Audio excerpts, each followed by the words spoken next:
Ma juba 10 aastat tagasi ütsi, et see sitt müüb hästi 100 laipa aastas rohkem kui siin salmis hüüdähti. 10 aastat tagasi, ütleme veel rohkem, aastal 2000, kui ma läksin vangi, olin ma 6,5 aastat reaalne gängster.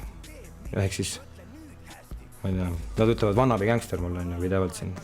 No öelge, mida tahate, tegelikult ma olen toonud vannabi gängster. Saate aru? Ehk siis vannabi kriminaal olin ma ei tea, ma olen toonud vannabi kriminaal nüüd. Kunagi kui ma vangi läksin, siis võib-olla olin ma vannabi kriminaal. Ma tahtsin olla kriminaal, tegin pätti, aga nüüd ma olen toonud vannabi kriminaal.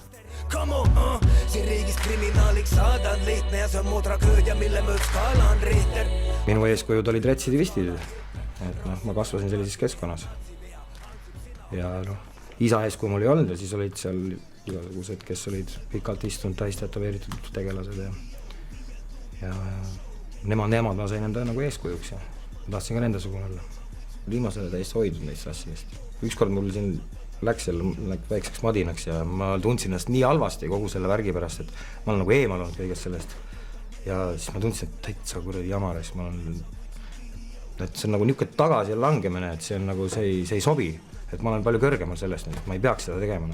Ikkagi sa ehaldad mu crime story't, sest oma story'l pole mingit story't sees.